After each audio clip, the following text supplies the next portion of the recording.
All right, we're back, folks. I'm your host, BKP. Good morning from the office, North Georgia's only live online morning show. Now, what I really enjoy is the President of the United States, Donald J. Trump. They are freaking out on the left. They're freaking out on hashtag deep state corporate corrupt media because the President of the United States continues to expose voting blocks, Democrat voting blocks that have been taken for granted for years. Democrats do not find any value in black voters. Okay, they're calling in all the troops. They have President Barack Obama actually took Al Sharpton and Jesse Jackson off the payroll, and he did not have to kiss their patootie in his administration. He like, I'm black. I'll just show up. I don't need you to show up, Al.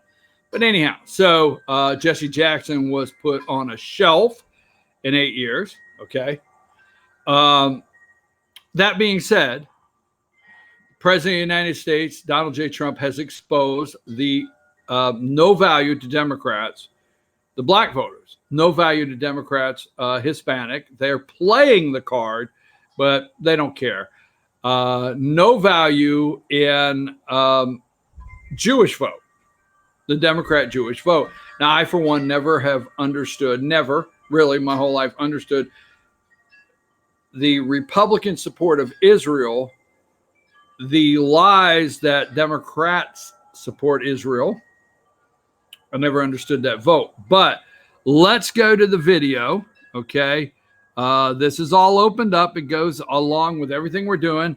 So let's go. It's 2 minutes and 54 seconds long, and we're going to play it, Josh, the one that says, Trump, Jews who vote Democrat show lack of knowledge or great disloyalty.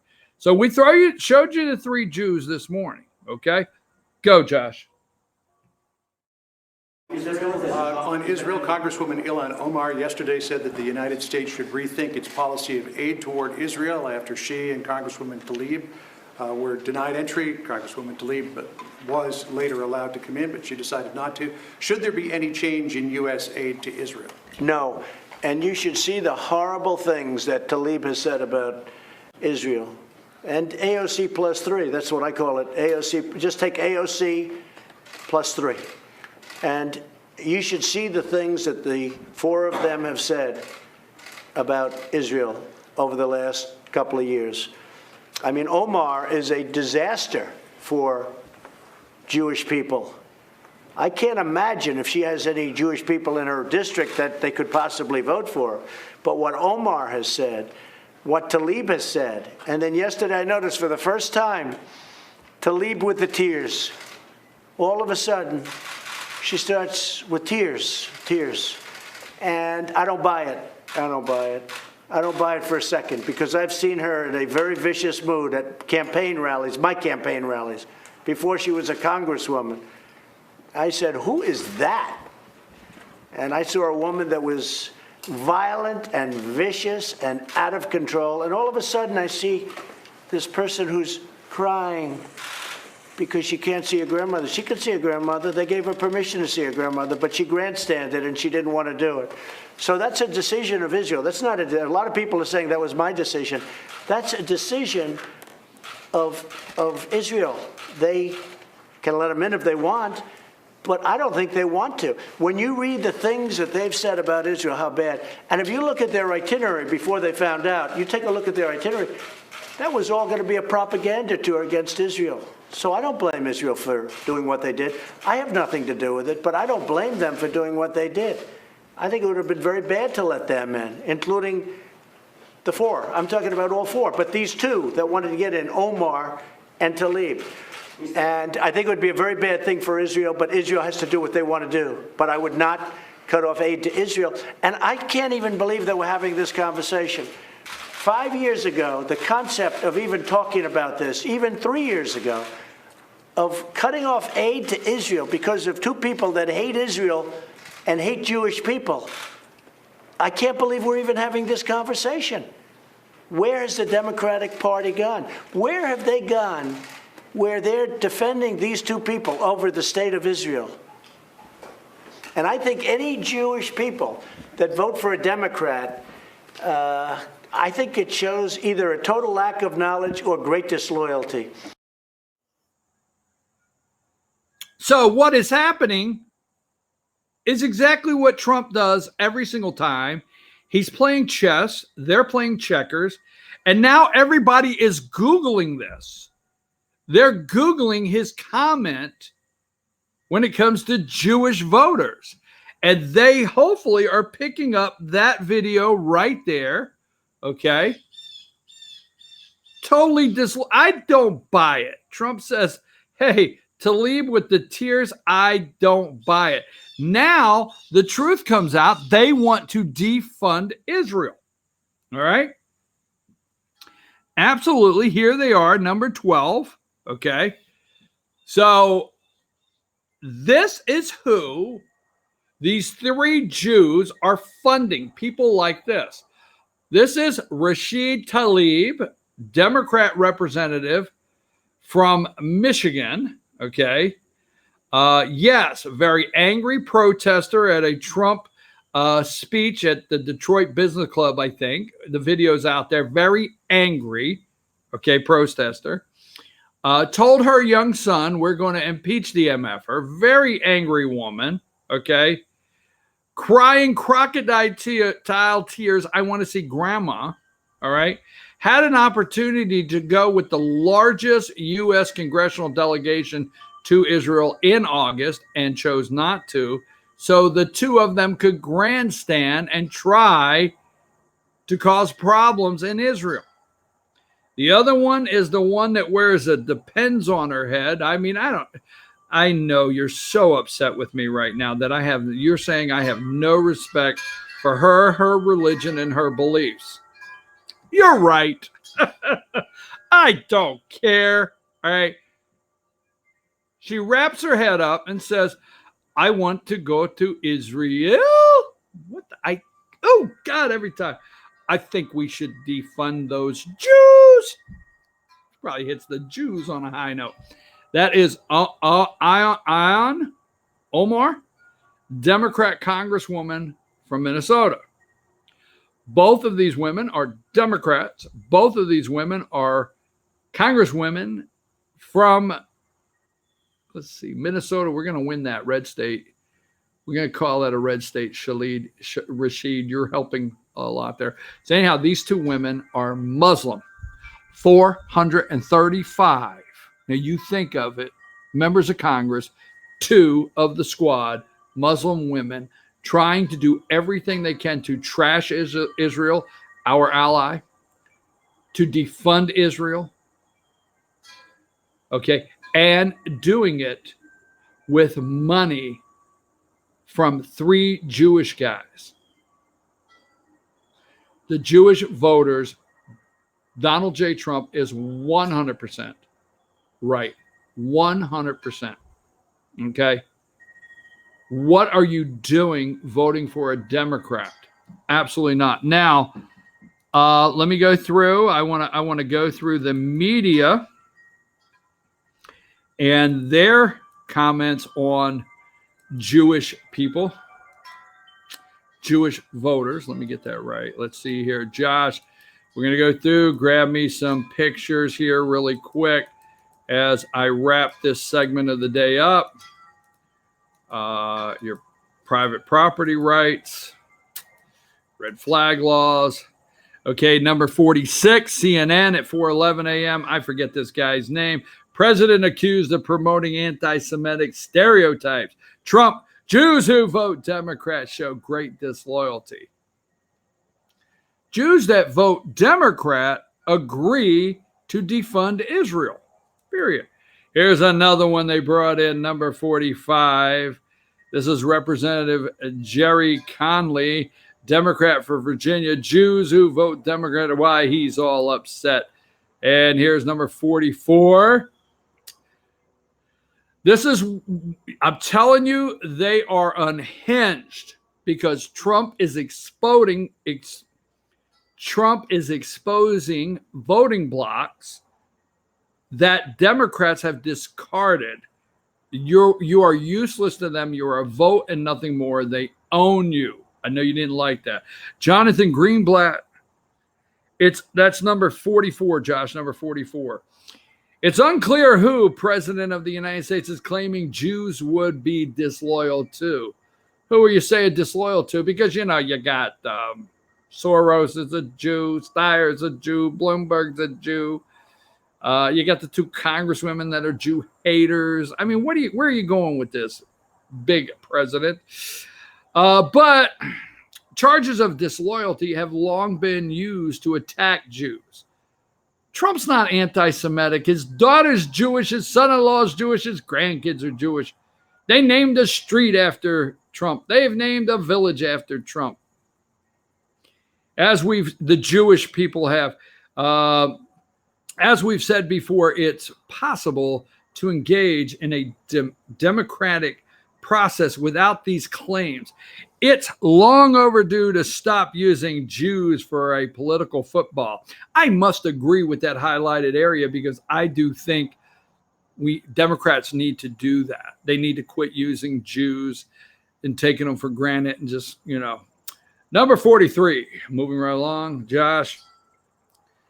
This is yet another example of Donald Trump continuing to weaponize and politicize anti-Semitism. If this is about Jews being loyal to him, then Trump needs a reality check. Let's see what else I have here. We've got to have some more. Let's see. We still have the recession fears. Number 36. Jewish people who vote, this is MSNBC, Jewish people who vote Democratic show great disloyalty. Let's go to the New York Times, number 35. It's at 5:05 a.m. this morning, the New York Times. Trump accuses Jewish Democrats of disloyalty. Trump did not go into specifics about what he considered to be Jews' disloyalty, but his language was reminiscent of the anti-Semitic smear that Jews have dual loyalty and are more devoted to Israel than they are to their own country.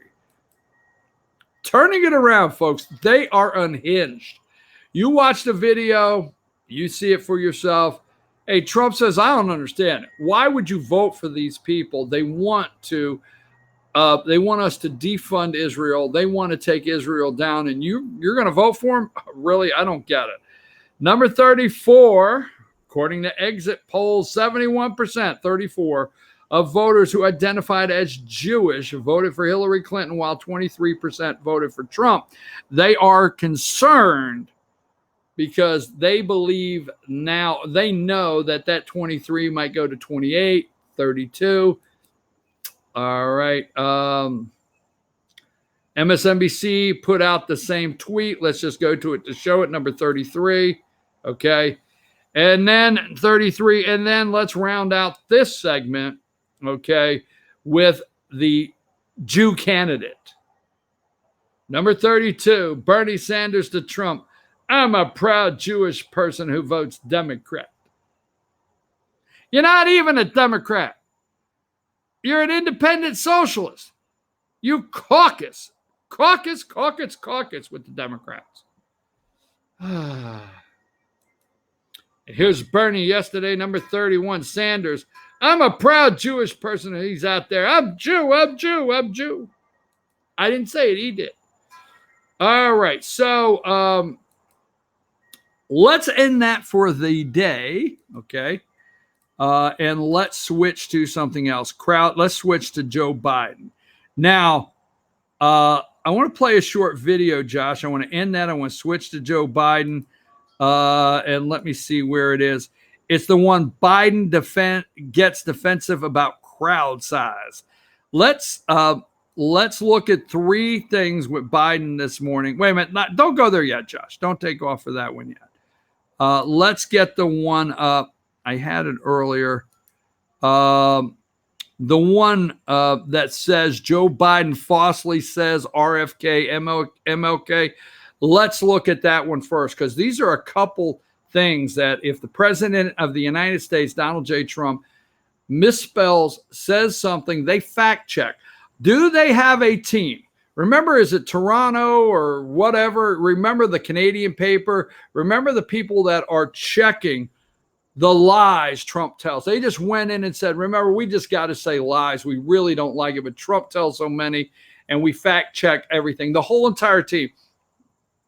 President of the United States, he holds a rally, a whole entire team of corporate corrupt media fact check. Okay. You and I know that. Who's following Joe bumbling Biden around fact checking? So go with that video, Josh, the one I just asked you about. Just like in my generation, when I got out of school, that when Bobby Kennedy and Dr. King had been assassinated in the 70s, late 70s, when I got engaged, you know, up to that time, remember, none of you women will know this, but a couple men may remember. That was a time in the late 60s, the early 60s and 60s where it was drop out, go to Haight-Ashbury, don't get engaged, don't trust anybody over 30. Okay, Joe, just really quick. Let's just go quickly. I know you have the black vote. If I am a crusty old 76-year-old white guy and I'm out on the campaign trail and my internal polling numbers and my staff is saying you are holding 70%, 68% of the black vote, don't blow it. I would know every quote MLK has. And I would especially know April 4th, 1968, not in the 70s, Joe. April 4th, 1968. Then if I wanted to be, you know, go another direction, Joe, I would learn June 6th, 1968. That's Robert F. Kennedy. It's just two I would know, Joe. I would know. Now let's go back to bumbling Joe when he can't take it. It's size that matters, baby. Size that matters. So Biden gets defensive. Play that one, Josh.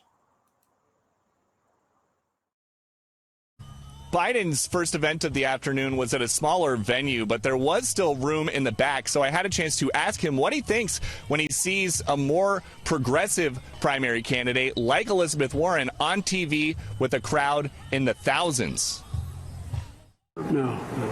It depends on what the nature of the event is. What I'm trying to do is go around from town to town, and I'm drawing as bigger crowds or bigger than anybody. Have you seen anybody draw bigger crowds than me here in this state? Yes. Well, you have. Where? In Des Moines. In Des Moines? In Des Moines. And the former vice president didn't seem to like that because a few minutes later, he singled me out to say he thought I was going to be unfair to him no matter what, but that he can handle it because he's a big boy. Brett? Peter Ducey live near the Field of Dreams. Peter, thanks. All right, there's Campaign Ducey on the trail. Campaign Ducey. Remember Campaign Carl? Look up Fox's Campaign Carl. He went off the rails. He's a lefty, and he left Fox. There's Campaign Ducey, and Joe couldn't take it. He started talking about size. Remember, Trump has obsession with crowd size. Joe? What was that, Joe? Is Elizabeth Warren, Pocahontas, kicking your ass all around the TP there in Iowa? That's right. All right, what else do we have here? Do I have any more videos? I don't think I have any more videos, but let's go to, I'm going to make it quickly because we're running out of time. Let's go to, where are we at here? I had it just a minute ago, and we'll get there in just a second. All right. Joe Biden, one more little Joe Biden mark. Yes, they would be doing all kinds of fact-checking, following the president around and following him around and fact-checking everything. So I'm for sure they're fact-checking Joe Biden. One more on the Biden trail. Oh, by the way, just throw up number 23. Okay, just quickly, number 23. Peter Pan Buttigieg and your husband/wife Tinkerbell. Did we answer the question of who's in charge for you? That you are kissing Al's keister and kissing Bloomberg's keister and all the other liberal left-leaning media groups that are paving the way. So we know now who's in charge, okay? Let me get to one more here with the old Joe Biden. I'll find it here in a second, Josh. Let me get to it. It's got to be somewhere, right? Hang tight. That's my space there. Okay. Let's go to number 63. Here is Jill, and Jill is saying, this is Joe Biden's wife. Joe Biden defends wife's comments on electability. She said, hey, there's things you're not going to agree with. Maybe somebody has a better plan for this and maybe somebody has a better plan for that. But Joe, you're just going to have to take Joe for who he is. All of his faults, these are my words. We know Joe's not really the guy, but that's what you got. He's the only chance you have. And then Biden has to hurry up after that and go to 62. Joe Biden defends wife's comments on electability. Well, she didn't mean nothing by it. We all have some different views and some different things. And what she was saying is we're all going to have to coalesce or come together and unify behind one common goal. Now, let's bumbling Biden for the day. That's enough. Josh, let's go to, recession fears. Let's run through the recession fears and a payroll tax break for middle class that they will not shut up about. And they are claiming, they get so upset when President Trump says that President Obama was outsmarted by something. Okay, that really gets them. Let's see. Let's go through the pictures real quick. And let's do our takedown of the economy day. There's a little bit of that. We have our Epstein moment. Hold on. We're going to get to it right here. President said, no, we're not going to Denmark. Number 41. This is our takedown of the economy moment here. Number 41. Trump says he's considering payroll tax cuts to boost economy. Boost it? Interesting. You have to boost something that's bad or lift it up. Economy is kindly on cruise control here. That is first thing this morning. Okay, number 41. He just can't admit it. He cannot accept it. No matter what we do. Number 40.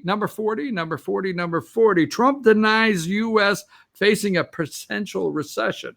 Trust me. Jew number 2, George Soros, is trying to collapse the world economy. Let's see. Number 39. Well, in the room just the other day, Politico, there's a hard-hitting right-leaning website, right? Trump team braces GOP donors for a potential moderate and short recession. Why, it'll be a moderate and a short one. Why, it will be short. It's going to last from Tuesday to Thursday. Just like, let me ask you a question. Now, they will immediately, as soon as they get the chance. Did you see a lead anywhere on any of the left-leaning corrupt media? Did you see a lead anywhere on the inverted yield curve? I didn't. Okay. So, excuse me. I apologize for that. A little change in the weather here. Number 38, Josh, our recession moment of the morning. Politico Trump team braces for it. At a fundraising luncheon this week in Jackson, Wyoming, headlined by both Jared Kushner and Ivanka Trump, acting White House Chief of Staff Mick Mulvaney acknowledged the risk to the GOP elite behind closed doors.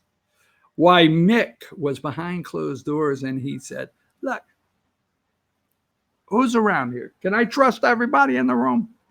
It's going to be short term. It's not going to last long. It's only going to be between Tuesday and Thursday, and we'll pick a month. But it's possible. I tell you, man. Number 37, again with the Mick, Mulvaney, acting. He's acting.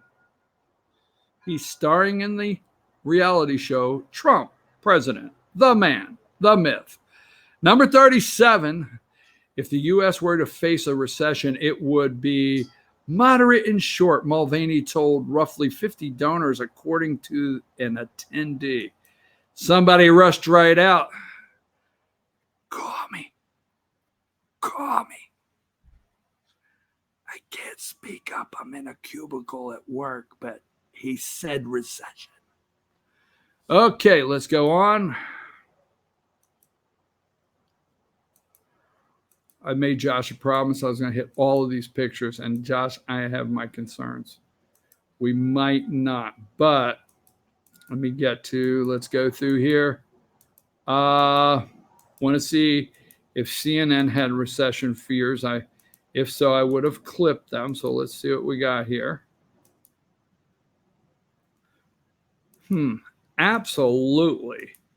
So let's see what we got here. Let's go, Josh, to CNN. Number 15 at 4:09 a.m. this morning. They spend a great amount of time bashing number 15. Would a payroll tax help the economy? Would a payroll tax help the economy? You remember when Larry Davis or whatever his name, not Larry Davis, whoever it was, okay? You remember when all the economic gurus were going around saying, if we pass the $800 billion stimulus package, well, we'll bring unemployment from 8.9% down to 6.8%. Oh my God, that would be amazing. Give them $800 billion. We're at 2.6, 2.8% unemployment, as we are actually at full, what is best considered full unemployment in this, but we want to help the economy. Can we get a boost? I tell you what, when job numbers come out in the negative, okay, for 3 solid months or whatever, anyhow, each $1 cut in payroll taxes increases GDP by 80 cents. In 2011, payroll tax cut by 0.5% to GDP.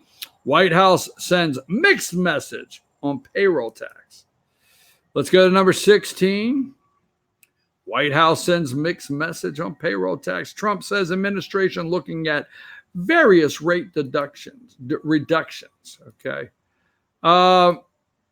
Now, a couple things there we've talked about. I don't think the president is sending mixed signals. They are waiting for him to do something. Let's go to another subject. Let's get 2 more in. Josh, let's start right here, and I will give you, okay, number 14. They had nothing to do on CNN, so number 14, we have our White House expected to expand migrant family detentions. Seeks to remove 20-day limit on child detentions. So their take is the White House is not enforcing the law. They do not want the law enforced. They want to President Trump basically just wants to put families that cross the border in jail. I mean, families that go to jail together stay together because they can't get out. Oh, I kill myself. Sorry. Okay. So let's go with number 18. Denmark. Trump postpones plans to Denmark after Prime Minister refuses to discuss sale of Greenland. You don't want to sell us Greenland? Well, hell, I'm not coming. I will not be there. I won't do it. They are freaking out. Hey, let's talk about Greenland. No. All right, what the hell? I could come home and do, 5 more rallies. Okay, CNN, they're all going nuts. Why, they are a NATO ally. There he goes again, snubbing our NATO allies. One of our biggest supporters. Yes, Denmark sends troops. Oh, the troops they send. Okay. Not going to say anything ugly. Almost done for the day. Number 29, Trump nixes Denmark trip. I'm not coming, man. I won't be there. You can't count on me. Here is Greenland. Let's go with this picture. Josh, let's throw up picture number 13. How neat, man. Number 13. Look at that. That is neat. I would love to visit this place. Get one of those little parkas. They're talking about climate change. You want to know what, do you want to know? Brace yourself, folks, because I'm just going to put it out there. Do you want to know when I think climate change is possible? When it's 92 degrees, I have to park three lots away from the entrance of the hospital. I have to walk my fat ass in, and halfway there I say, oh my God, the heat. There you go. That's when I believe climate change is real. Okay, so I want to get to this. They're going crazy over at NBC, number 70. What does Putin have on him? Why, Putin has something. Number 70, Trump says Russia should be readmitted into the G7. Number 69, Trump again says the Soviet Union became Russia because of Afghanistan. That's what happened. They're going nuts on this guy. Okay. Number 68, he's ignoring the annexation of Crimea. No, he's not ignoring the annexation of Crimea into Russia. That would have been President Barack Hussein Obama who ignored that, not Trump. Trump says Russia was expelled from the G8 because Putin outsmarted Obama. And that is what happened. Putin said, Obama said, he outsmarted me. Well, you can't just let that go. Josh, not going to make all the pictures, but I'm sorry. Okay. But I will tell. Oh, let's do this. I can do it. I've got a closer. Epstein, right? Now let's always show number 11. This is Prince Andrew, all right? The Duke of York. Oh, she's a cute little tenderoni. He called Mommy the Queen. Mommy, I'm bringing her home to meet you right here. I got her at Epstein's R Us. Epstein's girly.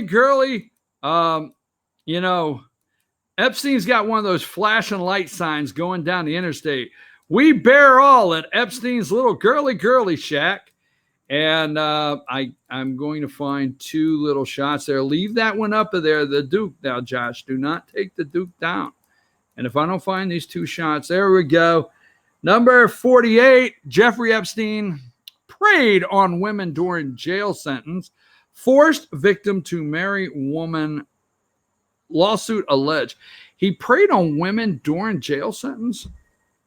Do you realize if Jeffrey would not have let somebody commit suicide for him or suicide him or whatever happened, Dr. Siegel is not long for Fox, okay, with continuing to say homicide where this is concerned. But Jeffrey, do you realize if you'd have gotten a death sentence, instead of the suicide, you could have said, they could have come back, you could have said, I want for my last meal 2 Big Macs, 2 large fries, 2 large Diet Cokes, and a 14-year-old. You piece of garbage. All right, so I'm your host, BKP. I'll be back tomorrow morning. Don't miss me right here, Thursday morning on the back porch. Not from the office, the back porch. BKP on the back porch. Take us out of here, Josh. I'll see you in the morning.